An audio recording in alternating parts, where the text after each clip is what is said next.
ভগৱান শ্ৰীকৃষ্ণৰ শেষৰ স্থান বা তেওঁৰ সমাধি ক'ত আছে? ভগৱান শ্ৰীকৃষ্ণৰ শেষ নিশ্বাসৰ যন্ত্ৰণা তাৰ পৰাই আৰম্ভ হৈছিল, যিদিনাখনি ৰাধাই এৰি থৈ গৈছিল। ৰাধাই গকুল ত্যাগ কৰাৰ লগে লগে শ্ৰীকৃষ্ণৰ জীৱন ম্লান হ'বলৈ ধৰিলে। কিন্তু ৰাধাৰ বিচ্ছেদেই তেওঁৰ মৃত্যুৰ একমাত্ৰ কাৰণ নাছিল। আন এক অভিশাপেও ভগৱান শ্ৰীকৃষ্ণৰ জীৱন আটাইতকৈ বেদনাময় কৰি তুলিছিল। সেয়াই আছিল গান্ধাৰীৰ অভিশাপ। মহাভাৰতৰ যুদ্ধ শেষ হ'ল। কুৰুক্ষেত্ৰৰ মাটিত কেৱল ছাই আৰু তেজৰ নৈ বৈ আছিল। 100 পুত্ৰৰ মৃত্যুৰ পিছত যেতিয়া গান্ধাৰীয়ে জ্বলি যোৱা মৃতদেহসমূহৰ কাষ চাপিছিল, তেতিয়া গান্ধাৰীৰ দুখ, যন্ত্ৰণা আৰু খঙৰ বাহিৰত আছিল। গান্ধাৰীয়ে জানিছিল ভগৱান শ্ৰীকৃষ্ণই এই যুদ্ধ বন্ধ কৰিব পাৰিলেহেঁতেন। গান্ধাৰীয়ে বিশ্বাস কৰিছিল শ্ৰীকৃষ্ণই এই ভয়ংকৰ কুৰুক্ষেত্ৰৰ যুদ্ধ বন্ধ কৰিব পাৰিলে হয়। কিন্তু ভগৱান শ্ৰীকৃষ্ণই তেনে কাম কিয় নকৰিলে? মাতৃৰ হৃদয় খালী হৈ পৰিল।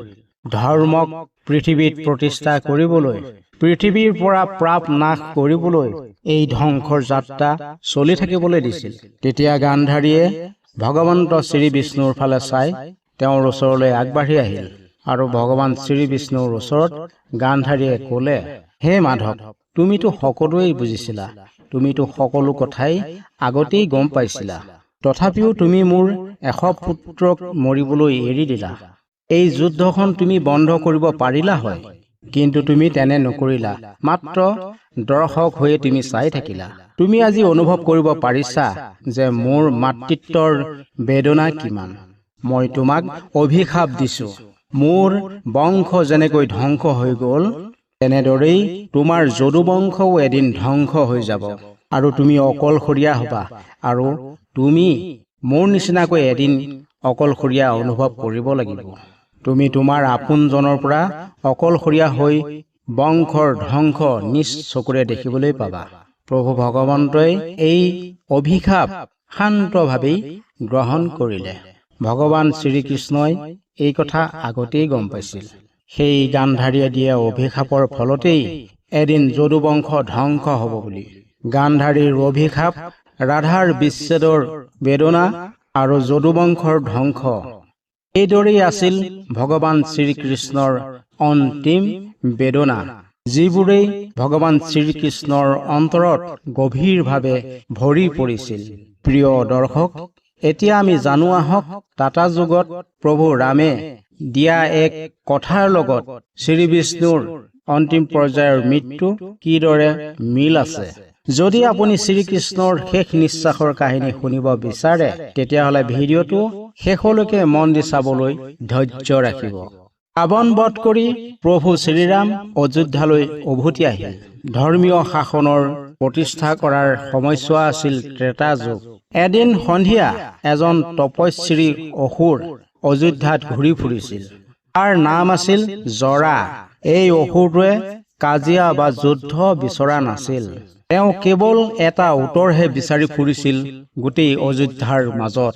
তেওঁ গৈ গৈ প্ৰভু শ্ৰীৰামক লগ পালে আৰু শ্ৰীৰামৰ চৰণত ধৰি জাৰাই সুধিলে, হে প্ৰভু, আপুনি সতীৰ উদ্ধাৰৰ ক্ষেত্ৰত সকলো অসুৰক মাৰি শেষ কৰিলে, কিন্তু মই কেতিয়াবা আপোনাক পৰীক্ষা ল'ব পাৰিমনে? আপোনাৰ জীৱনৰ পথত মই শেষ বাধা হোৱাৰ সৌভাগ্য লাভ কৰিব পাৰিমনে? প্ৰভু ৰামে সামান্য হাঁহি এটা মাৰি অসুৰ জাৰাৰ ফালে চালে। এইটো কোনো সাধাৰণ প্ৰশ্ন নাছিল, আৰু প্ৰভু শ্ৰীৰামেও এই প্ৰশ্নটোৰ উত্তৰ সাধাৰণভাৱেই দিবলৈ বিচৰা নাছিল। মাত্ৰ তেওঁ হাঁহিলে। প্ৰভু ৰামে তেতিয়া ক'লে, এতিয়া মই দাপৰ যুগত ভগৱান শ্ৰীকৃষ্ণৰ ৰূপত অৱতাৰ ল'ম। এতিয়া তুমি মানুহৰ ৰূপত জন্ম ল'বা, আৰু সেই জীৱনেই তোমাক আজিৰ বিচৰাৰ প্ৰশ্নৰ উত্তৰ সেই মুহূৰ্তত তোমাক দিব। এই পৃথিৱীত মোৰ শেষ শ্বাস ত্যাগ কৰাৰ সময় আহিব তোমাৰ হাতত। এয়াই তোমাৰ ওচৰত মোৰ প্ৰতিশ্ৰুতি। জৰায়ে হাঁহি এটা মাৰি তাৰ পৰা বিদায় ল'লে। সেই প্ৰতিশ্ৰুতি যে বছৰ বছৰ ধৰি এক সাক্ষী হৈ পৰি থাকিল। সেই কথা কোনেও নাজানিলে। কিন্তু সময় লাহে লাহে পাৰ হৈ গৈ থাকিল। যুগৰ সলনি হ'ল। ৰামৰ যুগৰ সেই প্ৰতিশ্ৰুতি লাহে লাহে শ্ৰী বিষ্ণুৰ জীৱনলৈ আগমনৰ সময় আহি পৰিল। যেতিয়া শ্ৰীকৃষ্ণৰ পৃথিৱীত কৰ্মৰ অন্ত পৰিল, তেওঁৰ ধৰ্মৰ প্ৰতিষ্ঠাৰ যেতিয়াই এই বিশ্ব ব্ৰহ্মাণ্ডৰ প্ৰভু শ্ৰীকৃষ্ণ নিসংগতাৰ মাজত ডুব গৈছিল, সেই সময়ছোৱাই আছিল দ্বাপৰ যুগৰ শেষ মুহূৰ্ত। সকলো শেষ হৈ গ'ল। যদু বংশও ধ্বংস হ'ল। ভয়ংকৰ যুদ্ধৰ আহত চিঞৰ বাখৰৰো অন্ত পৰিল। আৰু নিজৰ মানুহৰ মাজতেই ইজনে সিজনক তৰোৱালে কাটি খুচি বিন্ধি শেষ কৰি পেলালে নিজৰ মানুহখিনিকেই। শ্ৰীকৃষ্ণ তেতিয়া অকলশৰীয়া হৈ পৰিল। সুদৰ্শন চক্ৰও যে তেওঁৰ লগত নাছিল, অৰ্জুনো তেওঁৰ লগত নাছিল, আটাইতকৈ মৰমৰ অতি প্ৰিয় ৰাধাও নাছিল। সেইবাবেই শ্ৰীকৃষ্ণ নিসংগতাৰ পৰা এক ঘন জংঘলৰ মাজত উপস্থিত হ'লগৈ। তাতেই যুগ যুগ ধৰি সময়ৰ সাক্ষী হৈ আছিল এজোপা বৰগছ। এই গছজোপাৰ তলতেই প্ৰভু শ্ৰীকৃষ্ণই জিৰণি লৈছিল। হাতখনতেই সোমাই আছিল মৰমৰ সুৰৰ ধ্বনি সেই বাঁহীটো। এই বাঁহীটোৱেই ৰাধাৰ বাবে অতি প্ৰিয় আছিল। গছজোপাৰ তলত জিৰণি লৈ লৈ প্ৰভু শ্ৰী ভগৱানে চকু দুয়োটা মুদি আকাশৰ ফালে শুই পৰিল। বাঁহীৰ সুৰবোৰো বতাহত ভাহি উঠিল। এসময়ত সেই বাঁহীৰ সুৰেই গৈ বেদনাৰ সুৰলৈ ৰূপান্তৰিত হ'ল। সেই বাঁহীটোৰ শব্দ শুনাৰ লগে লগে গোকুলত বৃন্দাবনৰ পৰিৱেশ সৃষ্টি হৈছিল। এই সকলোবোৰ দেখি ৰাধাৰ চকুৰ পৰা চকুলো বৈ আহিব ধৰিলে। ৰাধাই দেখিলে শ্ৰীকৃষ্ণ অকলশৰে গছজোপাৰ তলত অকলে অকলে বহি আছে।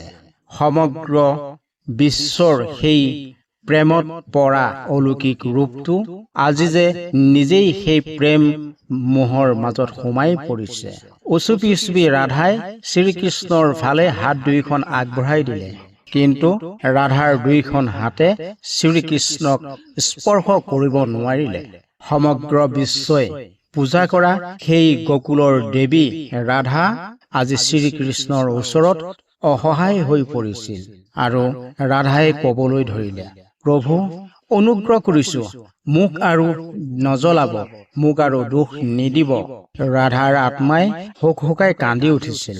তুমি মোৰ ওচৰলৈ উভতি আহা প্ৰভু, তুমি মোৰ ওচৰলৈ উভতি আহা। মই তোমাৰ বাঁহীৰ শব্দতেই জীয়াই থাকিব বিচাৰিছো। মই আকৌ বৃন্দাবনৰ ৰাস ক্ৰিয়া কৰিবলৈ উভতি যাম। তোমাৰ এই বিষণ্ণতা মই কেতিয়াও সহ্য কৰিব নোৱাৰো প্ৰভু। কিন্তু প্ৰভু শ্ৰীকৃষ্ণ সেই গছজোপাৰ তলতেই আমন জীৱনকৈ বহি আছিল। বাঁহীৰ সুৰবোৰ যে ৰৈ থাকিব বিচৰা নাছিল। বাঁহীৰ শব্দবোৰ ক্ৰমান্বয়ে লেহেমীয়া হবলৈ ধৰিলে। সেই বাঁহীৰ সুৰবোৰ নদীত খুন্দা খাই যে পুনৰ প্ৰবল শব্দলৈ ৰূপান্তৰিত হৈছে। আকাশখনো নিস্তব্ধতাত বুৰ গৈ পৰিছে। গোটেই পৃথিৱীখন যে নিস্তব্ধতাৰ মাজত সোমাই পৰিছে। সময়বোৰেও যে সেই নিস্তব্ধতাৰ মাজৰে পাৰ হৈ যাব নোৱাৰা অৱস্থা হৈ পৰিছে। ঈশ্বৰ নিজেই ক্লান্ত হৈ পৰিছে। লাহে লাহে আন্ধাৰো যে পৃথিৱীখনৰ মাজত আবুৰ খাই পৰিবলৈ আৰম্ভ কৰিছে। বছৰ বছৰ ধৰি পৃথিৱীৰ সাক্ষী হৈ থকা এই গছজোপা যেন শ্ৰীকৃষ্ণৰ শেষ নিশ্বাসৰ সাক্ষী হবলৈ আগবাঢ়িছে। গছজোপাৰ শিপাৰ ওপৰতেই পৰি আছিল শ্ৰীকৃষ্ণৰ শৰীৰটো, যিজনেই এটা যুগৰ সৃষ্টি কৰিছিল, যাৰ আদেশত সময় পৰিৱৰ্তন হৈছিল, সময়ে দিশ সলনি কৰিছিল। কিন্তু আজি সেই শৰীৰটোৰেই কঁপনিৰ সৃষ্টি কৰিছে। অকলশৰীয়া, শান্ত আৰু দুৰ্বলতা। ভগৱান শ্ৰীকৃষ্ণই চকুকেইটা বন্ধ কৰি ৰাখিছিল যদিও মনটো হতাশাৰ ধুমুহাই জুৰুলা কৰি পেলাইছিল। তেওঁ ভাবিবলৈ আৰম্ভ কৰিলে, তেওঁ গোটেই জীৱনটোত কোনোদিনেই শান্তি অনুভৱ কৰিব নোৱাৰিলে। জন্মৰ সময়তো মাতৃত্বই তেওঁক অস্বীকাৰ কৰিছিল। মা দৈৱকীৰ গৰ্ভত জন্মগ্ৰহণ কৰিলেও প্ৰথমবাৰলৈ তেওঁ চকু মেলিছিল অন্ধকাৰ কাৰাগাৰৰ মাজত যশোদাই ডাঙৰ দীঘল কৰিলে। কিন্তু জন্মদাত্ৰী মাক কেতিয়াও দেখাৰ সৌভাগ্যই নহল। ভগৱান শ্ৰীকৃষ্ণই মাতৃৰ স্নেহৰ বাবে হাহাকাৰ কৰি থাকিল। বেদনাৰ মাজত প্ৰভু শ্ৰীকৃষ্ণৰ সেই মিঠা হাঁহিটো মৃত্যু ঘটিছিল। যেন তেওঁৰ হাঁহিটো জীয়াই থকা নাছিল, মাত্ৰ সেই হাঁহিটোৰ মৃত্যু ঘটিছে। শিশুৱে খেলা ধূলা কৰাৰ বয়সত ভগৱান শ্ৰীকৃষ্ণই দানৱৰ লগত যুদ্ধ কৰিব লগা হৈছিল। ইয়াৰ পিছতেই আৰম্ভ হৈছিল ৰাধাৰ সৈতে প্ৰেমৰ জীৱন। আৰু সেই সময়টোৱেই আছিল আটাইতকৈ ধুনীয়া আৰু সুমধুৰ সময়। অতি বিশুদ্ধ পবিত্ৰতাৰ এই সময়টো এক মধুৰ আছিল। আৰু এই সময়টোৱেই আছিল অতি বিশুদ্ধতাৰ সময়। কিন্তু কি পালে ভগৱানে? ৰাধাৰ লগত জীৱনটো পাৰ কৰিবলৈ সময় নাপালে। জীৱন ৰাধাৰ লগত থাকিব নোৱাৰিলে। ভগৱানে ইচ্ছা কৰিছিল যদিও সেই সময়ক ধৰি ৰাখিব নোৱাৰিলে ভগৱানে। প্ৰতিটো জন্মতেই বিচ্ছিন্নতা আছিল নেকি ভগৱন্তৰ? নে সেয়া ভগৱানৰে ইচ্ছা আছিল? ৰাধা আঁতৰ হৈ গল আৰু বৃন্দাবন এৰি থৈ আহিল ভগৱান শ্ৰীকৃষ্ণই। সৰুৰে পৰাই ভগৱানৰ কান্ধত বৃহৎ বৃহৎ দায়িত্বৰ বোজা ওলমি উঠিছিল। ন্যায়ৰ বাবে, সঠিক পথৰ বাবে সদায় যুঁজিব লগা হৈছিল। কেতিয়াবা দ্ৰৌপদীৰ সন্মান ৰক্ষাৰ কাৰণে, কেতিয়াবা অৰ্জুনৰ বিবেকক শান্ত কৰিবলৈ, পথ প্ৰদৰ্শক কৰিবলৈ, অধৰ্মক নাশ কৰি ধৰ্মৰ প্ৰতিষ্ঠাৰ বাবে অহৰহ যুদ্ধ কৰিব লগা হৈছিল প্ৰভু শ্ৰীকৃষ্ণই। কিন্তু লাভ জানো হল? ভগৱানেই নিজৰ ঘনিষ্ঠ সকলোকো হেৰুৱাব লগা হৈছিল। এই ভয়ংকৰ যুদ্ধতেই ভাতৃসম কৰ্ণক হত্যা কৰিব লগা হৈছিল, যাৰ দ্বাৰা ভগৱানে নিয়ম শিকিছিল। পিতামহ ভীষ্মক খৰসজ্জাত জীৱন অৰ্পণ কৰিব লগা হল, যাৰ দ্বাৰা কৌৰৱ পাণ্ডৱে জ্ঞান লাভ কৰিছিল।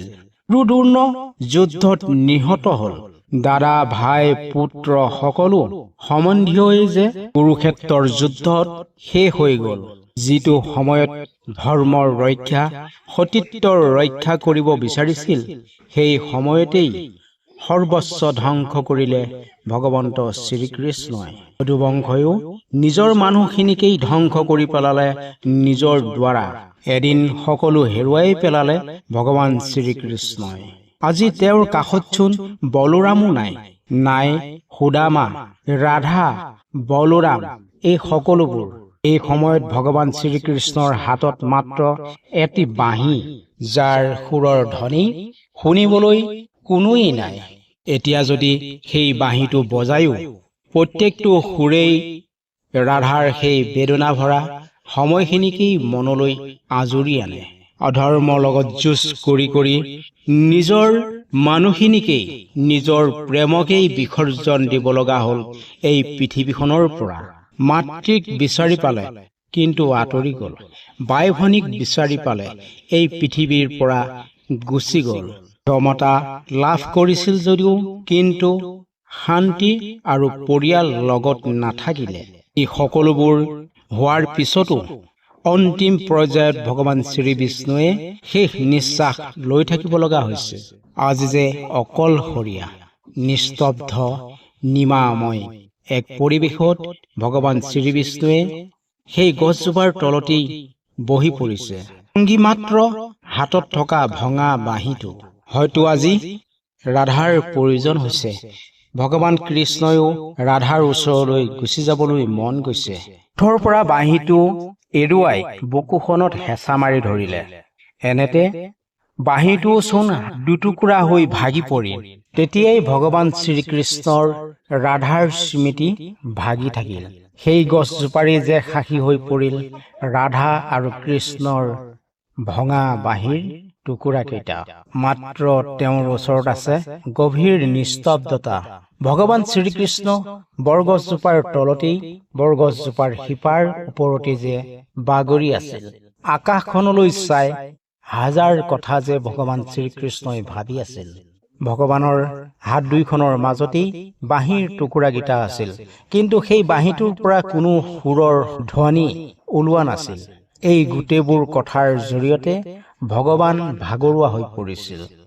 ঠিক সেই সময়তেই জৰা নামৰ সেই চিকাৰীজন সেই জংঘলত প্ৰৱেশ কৰিলে, আৰু সেই সময়তেই সেই জৰা নামৰ চিকাৰীজনৰ দৃষ্টি ভগৱানৰ শ্ৰীচৰণত পৰিছিল।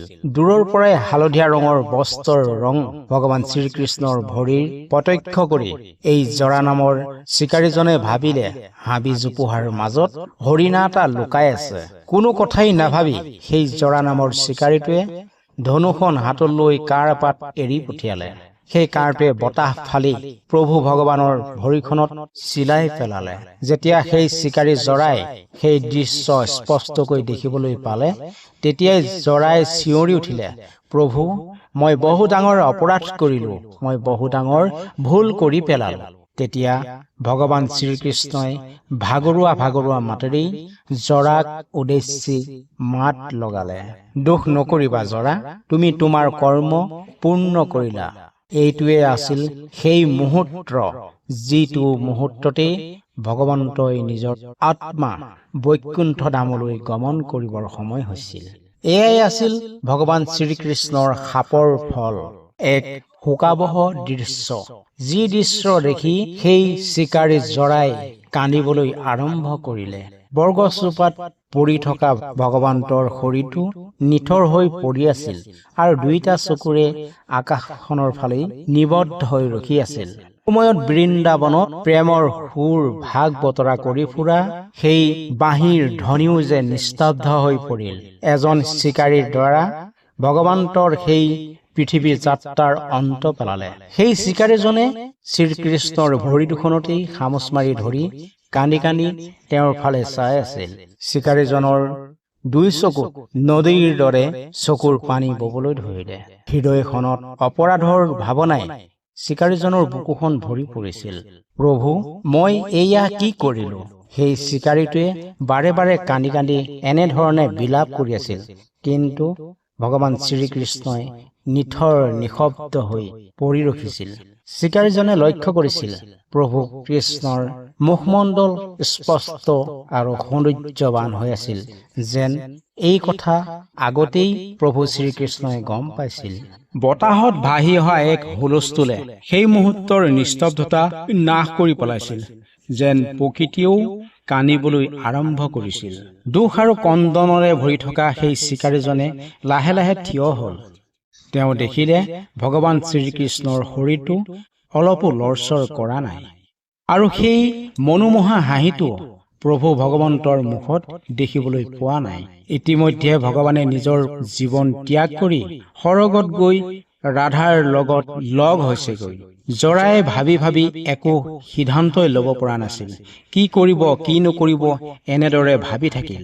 তেওঁ জানিছিল তেওঁ এজন সাধাৰণ চিকাৰী, যিজনে অজানিতে ভগৱন্তক হত্যা কৰিছিল। তেতিয়া জৰাই ভাবিলে, এই পবিত্ৰ শৰীৰটো কেতিয়াও হাবিৰ মাজত এনেকৈ এৰি থৈ যাব নোৱাৰো। গাঁৱৰ মানুহৰ লগত কথা পাতি এই পবিত্ৰ শৰীৰটোৰ সৎকৰ্ম কৰিব লাগিব। জৰাই খৰধৰ কৰি ওচৰতে থকা গাঁওখনৰ ফালে দৌৰি আগবাঢ়িল। কিন্তু গাঁৱৰ মানুহে চিকাৰীজনক দেখাৰ মাত্ৰকেই গাঁওখনত আতংকৰ সৃষ্টি হৈছিল, আৰু গাঁৱৰ ৰাইজে সকলোৱে ভয় খাবলৈ আৰম্ভ কৰিছিল। জৰাই গাঁওখনৰ মাজলৈ গৈ সকলো মানুহ একগোট কৰিবলৈ চেষ্টা কৰিলে, আৰু এই গোটেই কথাখিনি তেওঁলোকৰ ওচৰত বৰ্ণনা কৰিলে। এজন মহা ব্যক্তিৰ শৰীৰটো হাবিৰ মাজত পৰি আছে, তেওঁক মই অজানিতেই কাঁড় মাৰি হত্যা কৰিছো। অনুগ্ৰহ কৰি মোক সহায় কৰক আৰু মোৰ লগত বলক। আমি তেওঁৰ সেই অপূৰ্ব মৃতদেহটোৰ সৎ কাম কৰিব লাগিব, সৎকৰ্ম কৰিব লাগিব। গাঁৱৰ মানুহখিনিয়ে জৰাৰ কথা শুনিছিল যদিও তেওঁলোকৰ মনত সন্দেহৰ সূত্ৰপাত ঘটিছিল। তেতিয়া গাঁওবাসীয়ে জৰাক সুধিলে, সেই পবিত্ৰ মহাপুৰুষজন কোন আছিল? তেওঁ এজন সাধু আছিল নে তেওঁ এজন তপস্বী আছিল? জৰাই সাউতকৈ তেওঁলোকক উত্তৰ দিলে, মই নাজানো, কিন্তু তেওঁৰ মুখমণ্ডলত এক শান্তিৰ হাঁহি আছিল।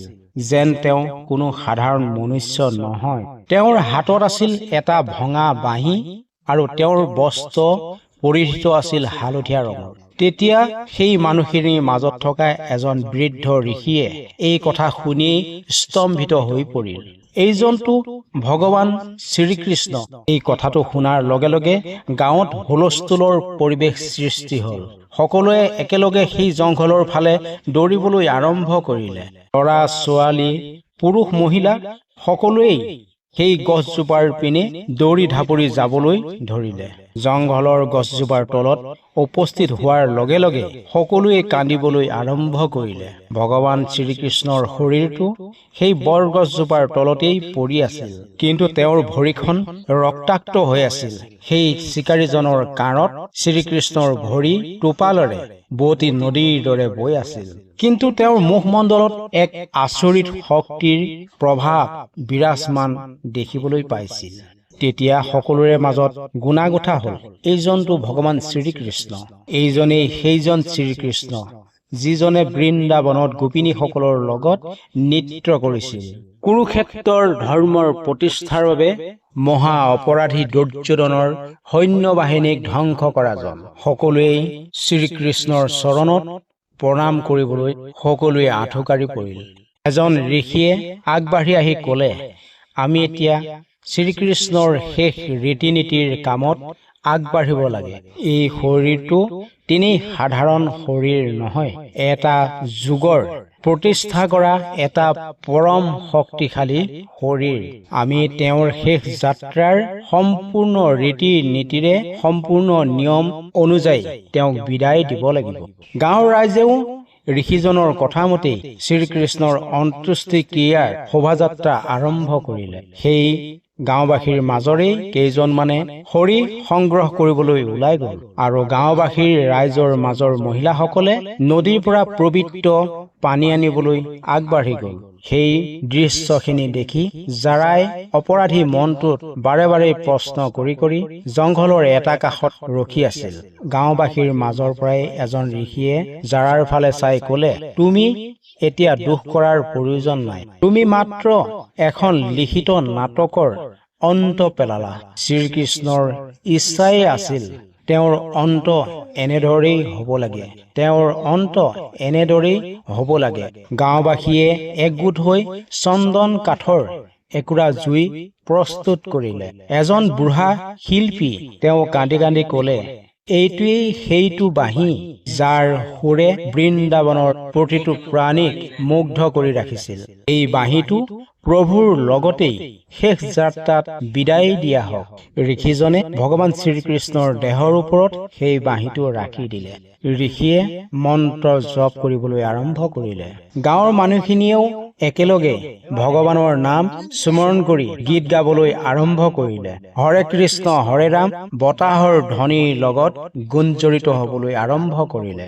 দৃশ্যটো দেখি প্ৰকৃতিৰ সকলো নিস্তব্ধ হৈ পৰিছিল। সকলোৱে যে কান্দিবলৈ আৰম্ভ কৰিলে। এটা যুগৰ এটা সৃষ্টিৰ অন্ত পৰিছে। জুইকুৰা জ্বলি উঠাৰ লগে লগে গকুলৰ মাজত এছাটি বতাহে শ্ৰীকৃষ্ণৰ বিদায় শ্ৰদ্ধাঞ্জলি জনালে। লগে লগে ৰাধাই সৰগৰ পৰা প্ৰভু শ্ৰীকৃষ্ণক ক'লে, কানহা, তুমি তোমাৰ কৰ্ম সমাপ্তি কৰি মোৰ জীৱনলৈ আকৌ উভতি আহিছা। তোমাৰ প্ৰেম কেতিয়াও শেষ নহ'ব। তুমি মোৰ লগতেই গকুলত আৰু তুমি মোৰ লগতেই বৃন্দাবনত আজীৱন জীয়াই থাকিব লাগিব। তোমাৰ আৰু মোৰ দেহৰ পাৰ্থক্য আছিল যদিও আমাৰ জীৱন এই পৃথিৱীৰ মাজতেই সদায় অতিবাহি থাকিব। ৰাধাৰ এই আহ্বান বতাহৰ লগত ভাহি শ্ৰীকৃষ্ণৰ শ্মশানৰ জুইকুৰাৰ ওচৰ পালেগৈ।